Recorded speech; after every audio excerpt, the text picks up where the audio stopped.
So এই পর্যায়ে এই রমাদান কেন্দ্রিক আমরা কি ধরনের পরিকল্পনা করতে পারি এবং সেই পরিকল্পনায় কোন কোন বিষয়গুলো স্থান পেতে পারে বলে আমি মনে করি সেগুলো আপনাদের সাথে সংক্ষিপ্তভাবে শেয়ার করবো ইনশাআল্লাহ। প্ল্যান করার ক্ষেত্রে সর্বপ্রথম যেটা আমি বলবো, প্ল্যান করবার সময় অল্প প্ল্যান করুন এবং সেটা যতটুকু প্ল্যান আপনি করবেন সেটা নিয়মিত করবার চেষ্টা করুন। আমাদের অনেকের মধ্যে এমন একটা ভাব কাজ করে যে যেহেতু এটা অনেক রহমতের মাস, বরকতের মাস, মাগফিরাতের মাস, আবেগে তারা অনেক বেশি প্ল্যান করে ফেলে এবং সেই অনুযায়ী রমাদানের শুরুতেই সারা রাত তাহাজ্জুদ, সারাদিন ইবাদত তেলাওয়াত, এরকম 2-4 দিন চলার পরে, কয়েকদিন যাওয়ার পরে সে আবেগটা ঝরে পড়ে, সে আবেগটাকে সে ধরে রাখতে পারে না।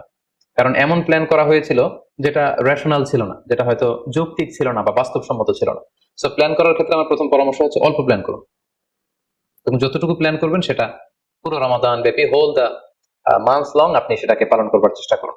কারণ আল্লাহ রাসূল সাল্লাল্লাহু আলাইহি ওয়াসাল্লাম বলেছেন, আহাব্বুল আমালি ইলাল্লাহি আদওয়ামুহা ওয়া ইন কাল্লা। আল্লাহ তাআলার কাছে সবচেয়ে প্রিয় আমল হচ্ছে সেটা যেটা মানুষ নিয়মিত করে, যেটা বান্দা রেগুলার বেসিসে করে, যদিও এটা পরিমাণে কম হয়।